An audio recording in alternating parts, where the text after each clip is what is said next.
Why does healing feel so hard? If healing is supposed to be good for us, why does it feel like falling apart before it feels like coming together?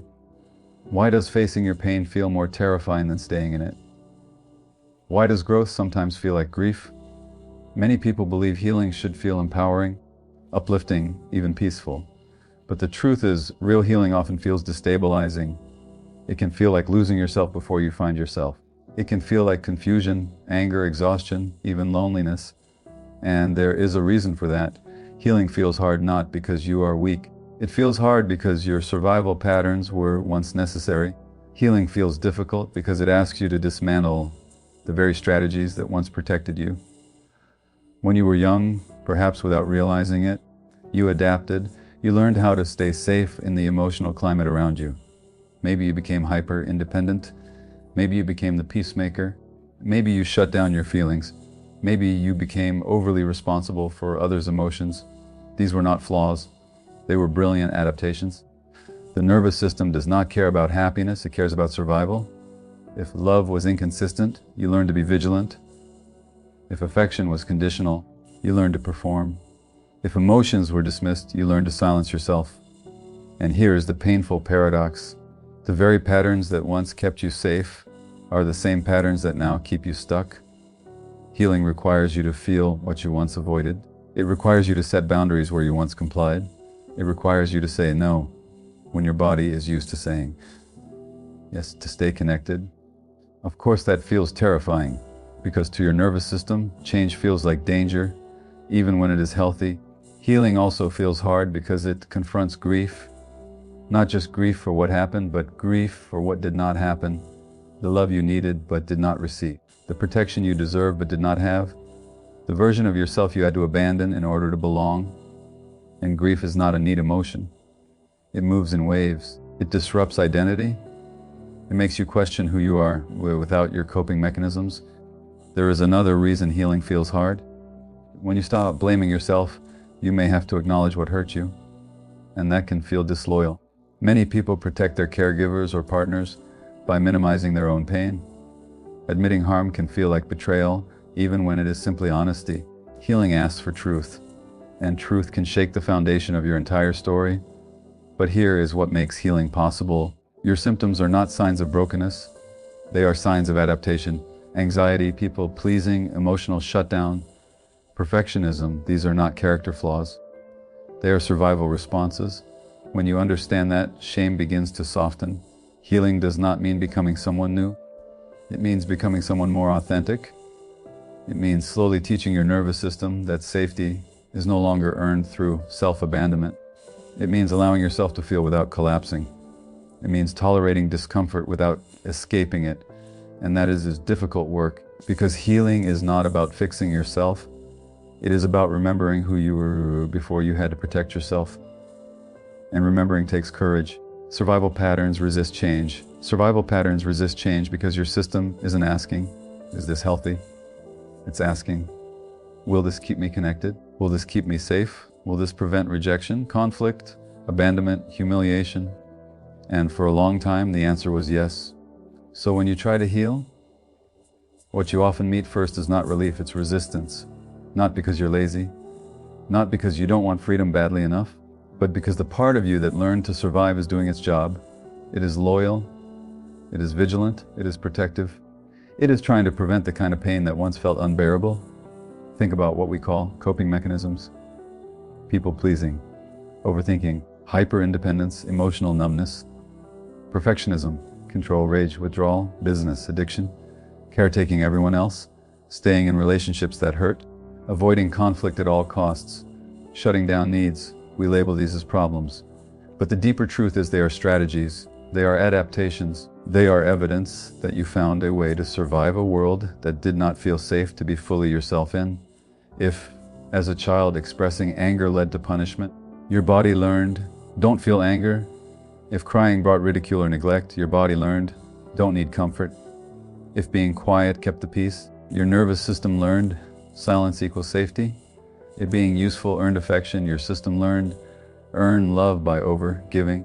So when you're an adult and you say, I want to stop people pleasing, your nervous system doesn't hear self-growth, It hears danger because people pleasing wasn't just a habit, it was a protection plan. Letting go of a survival pattern feels unsafe at first because it removes the illusion of control. You are stepping out of the role that once kept you included. You are leaving the familiar, even if the familiar was painful. That's why healing can feel like you're getting worse before you get better.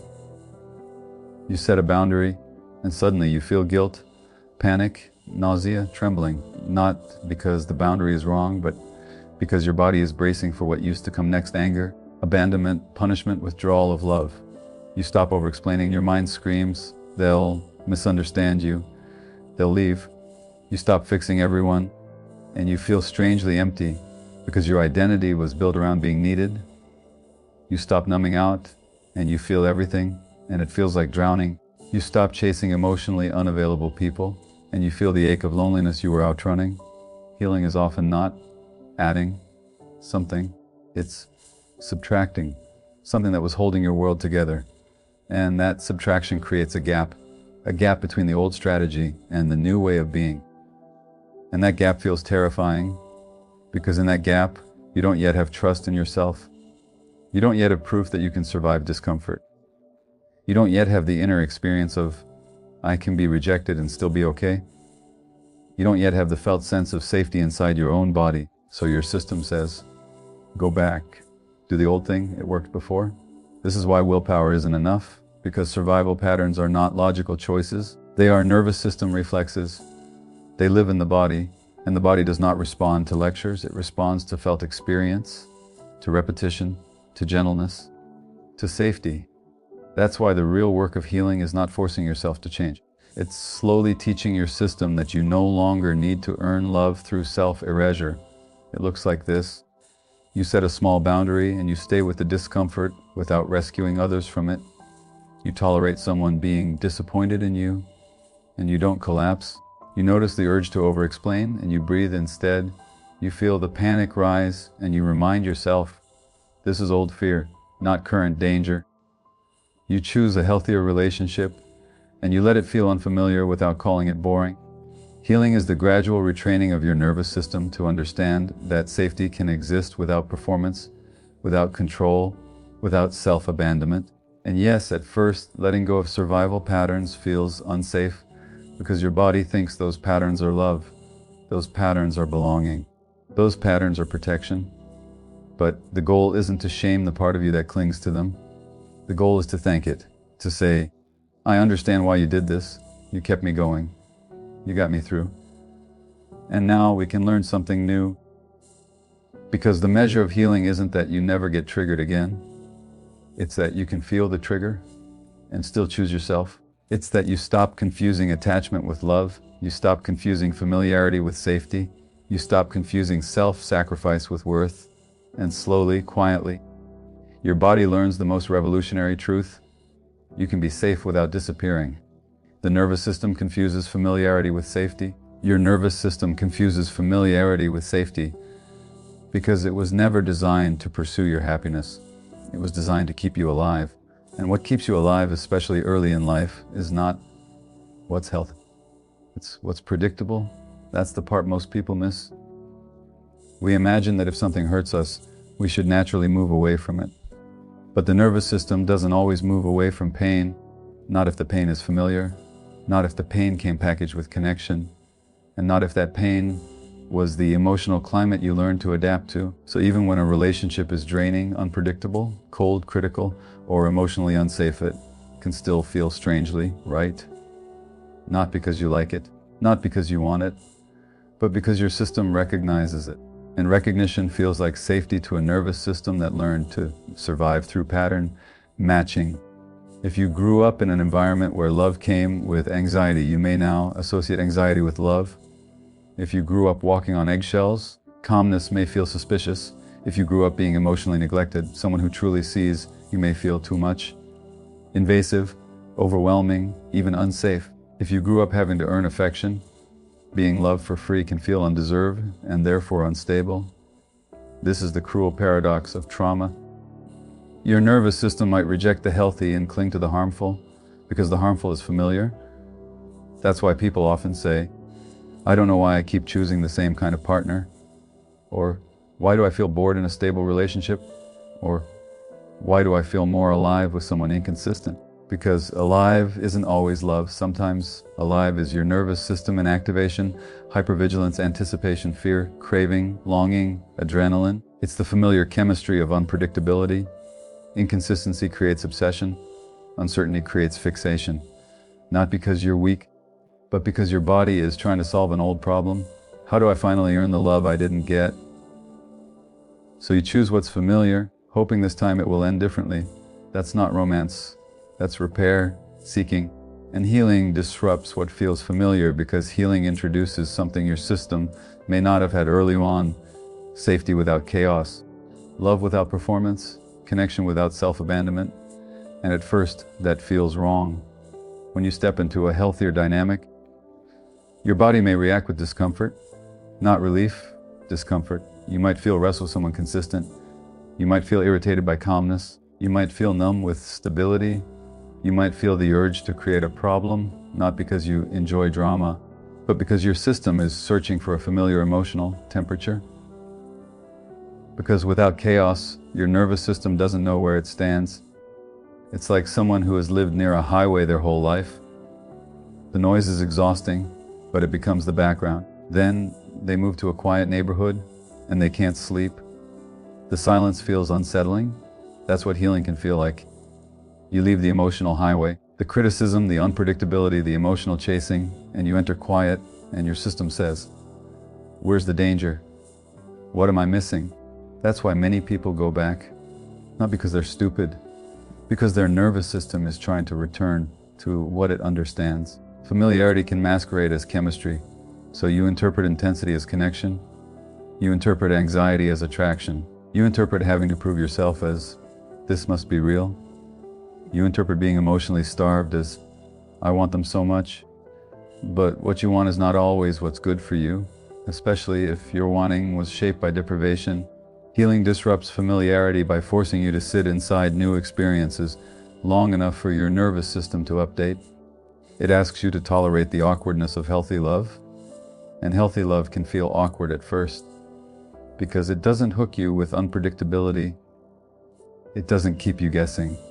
It doesn't reward you one day and punish you the next. It doesn't make your worth feel conditional, so it can feel boring. But often boring is just unfamiliar peace. Here's what's really happening in healing. You are retraining your body to recognize a new kind of safety, not the safety of control, not the safety of appeasement, not the safety of staying small, but the safety of being yourself and still being held. That's a new language for your system, and new languages feel clumsy at first. That's why healing can feel like grief and withdrawal at the same time, because you're not just leaving people or patterns. You're leaving an identity. You're leaving the role that made you feel secure, even when it cost you your authenticity. The strong one, the easy one, the low maintenance one, the one who doesn't need much, the one who forgives quickly, the one who keeps the peace. When you step out of those roles, it can feel like you don't know who you are, and your nervous system panics, because identity, even painful identity, feels safer than the unknown. So how do you work with this? You stop asking, "Why do I keep going back to what hurts?" And you start asking, "What does my nervous system recognize as love? What did I have to do to belong? What patterns feel like home, even if home wasn't safe? What does calmness bring up in me? What happens in my body when someone is consistent?" Because your body will tell you the truth faster than your mind. A healthier dynamic might feel like exhaling and then immediately feeling exposed. Because when you're no longer bracing, you can finally feel what was underneath. That's not a sign you're making the wrong choice. That's a sign you're finally in a space where your system can begin to thaw. So yes, the nervous system confuses familiarity with safety. And that's why healing is not just a decision, it is a practice. A slow, repetitive experience of choosing what is nourishing over what is familiar until nourishing becomes familiar too. Until your body learns. Peace is not emptiness. Calm is not danger. Consistency is not boredom. And love does not have to hurt to be real. Grief is part of healing, and grief is part of healing because healing is not only about letting go of pain. It is about acknowledging what you never received. When people begin healing, they often expect relief, they expect empowerment, clarity, maybe even lightness, and sometimes that comes. But before that lightness, there is often a deep and unexpected sadness, because when you stop surviving long enough to feel, you begin to see the truth. You begin to see what was missing, the comfort you needed but didn't get, the protection that should have been there, the validation that never came, the apology that never arrived, the safety that should have been your baseline. And when you truly allow yourself to see that, not intellectually, but emotionally, grief rises, not dramatic grief, not always loud, sometimes it is quiet, heavy, a slow ache in the chest, a sudden wave of tears that seem to come from nowhere, a feeling of tenderness toward your younger self that feels almost unbearable, because you are not only grieving events, you are grieving unmet needs. You are grieving the childhood you adapted to instead of fully live. You are grieving the softness you had to harden. You are grieving the parts of you that went silent in order to belong. Many people think healing means moving on. But real healing often begins with finally allowing yourself to mourn. You mourn the child who learned too early to be strong. You mourn the teenager who believed they were too much or not enough. You mourn the adult who kept choosing dynamics that felt familiar but painful. You mourn the years spent trying to earn love that should have been freely given. And this grief can feel destabilizing because for a long time, survival required minimizing what hurt. Maybe you told yourself, it wasn't that bad. Other people had it worse.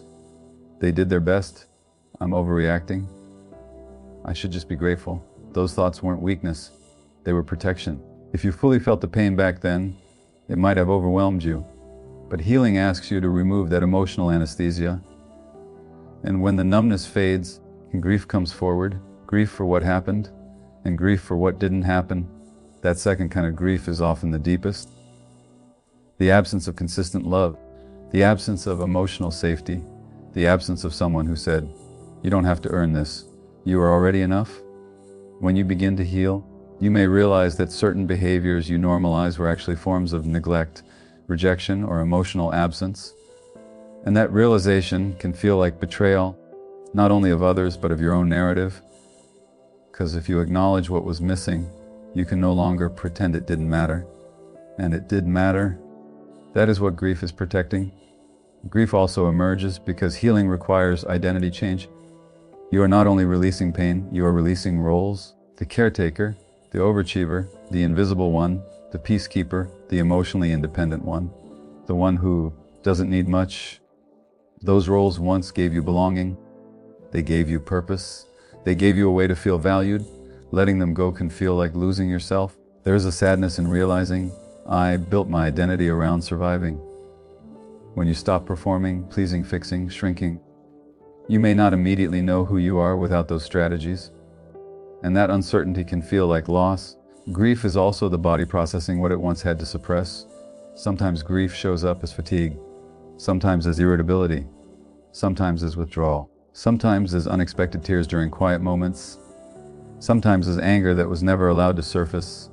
Anger, especially, is often grief in motion, because anger says something mattered.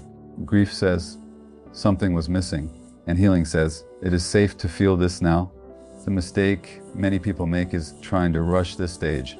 They want to skip the mourning and go straight to empowerment. But unprocessed grief does not disappear. It embeds itself in the nervous system. It shows up in attraction patterns and self-doubt, in overworking, in anxiety, in emotional numbness. Grief is not a detour in healing. It is the doorway. When you allow yourself to grieve unmet needs, something profound happens. You stop blaming yourself for having them. You stop saying, why am I so sensitive? You start saying, of course I needed that. You stop saying, I should be over this. You start saying, that mattered. You stop saying, I'm too much. You start saying, I was not given enough. And in that shift, shame begins to soften. Grief also reconnects you to compassion. When you imagine your younger self, the one who adapted, the one who tried so hard, grief arises not as weakness, but as love. You are not collapsing. You are witnessing. You are finally turning toward the parts of you that were alone. And here is the deeper truth. Grief is evidence that you value yourself now. You could not mourn what was missing if you still believed you didn't deserve it. Grief means your standards have changed. Grief means you now recognize what healthy love should have looked like. Grief means you are no longer minimizing your own experience. Yes, healing includes strength, but it also includes tenderness. It includes sitting with sadness without rushing to fix it. It includes allowing tears without labeling them weakness. It includes honoring what you lost without turning it into self-criticism. And eventually, grief transforms, not into forgetting, not into denial, but into integration. You no longer feel defined by what you didn't receive. You begin to give yourself what was missing. You begin to build relationships that reflect your worth. You begin to speak to yourself with the gentleness you once needed from others. But you can only build that new foundation after you acknowledge the cracks in the old one. So if healing feels heavy, if it feels like waves of sadness rising unexpectedly, if it feels like mourning something you can't fully name, that does not mean you are going backward. It means you are finally feeling forward. You are not just releasing pain, you are grieving unmet needs. You are grieving lost time. You are grieving old identities. You are grieving the version of yourself that had to shrink. And in that grief, you are making space. Space for a self that no longer survives through denial. Space for a life that no longer revolves around earning love. Space for relationships that do not require you to disappear. Grief is not the opposite of healing. It is proof that healing has begun. Shame blocks progress. Shame blocks progress because shame does not motivate healing. It paralyzes it. Shame doesn't say, you did something wrong. Shame says, there is something wrong with you. And when a person believes they are fundamentally flawed, they don't move toward growth with curiosity. They move with fear. They hide. They perform. They numb. They collapse, or they become rigid and controlling because shame makes the nervous system go into protection. So here's what often happens. Someone recognizes a pattern: people-pleasing, emotional shutdown, overthinking, procrastination, jealousy, addiction, perfectionism, staying in toxic relationships, and their first response is, what is wrong with me? That question seems innocent, but it's loaded with judgment. And the moment you approach yourself with judgment, your system tightens. You don't feel safe inside your own experience. So you either fight yourself or you run from yourself. This is why shame is not just an emotion. It becomes an internal environment, a climate. And in that climate, healing feels impossible because healing requires honesty and shame punishes honesty. If you grew up in an environment where mistakes were met with criticism, ridicule, or withdrawal of love, your system learned being seen as dangerous. So you learn to manage perception. You learn to be good. You learn to be useful. You learn to not need too much. You learn to not feel too loudly. And then later in life, when those same survival strategies show up, you shame yourself for them. But that's like criticizing a cast for being on your arm after a break. The cast isn't the problem. It's the evidence there was once a wound and it was trying to keep you functioning. Your coping strategies were not random. They were not moral failures. They were adaptations to a nervous system that had to survive something it couldn't control. Perfectionism is often an attempt to avoid humiliation. People-pleasing is often an attempt to avoid abandonment. Numbing is often an attempt to avoid overwhelm. Control is often an attempt to avoid chaos. Hyper-independence is often an attempt to avoid disappointment. Overthinking is often an attempt to prevent pain by predicting it. When you understand this, something crucial shifts. You stop asking, what's wrong with me? And you start asking, what happened to me and what did I have to do to cope? That one shift from moral judgment to compassionate inquiry opens the door to healing because self-blame keeps you trapped in the same cycle. You feel pain, you cope in the only way you know. You feel shame about coping. If shame intensifies pain, you cope again. It's a closed loop. Shame is fuel for the very behaviors you want to change. People don't binge because they feel good. They binge because they feel bad.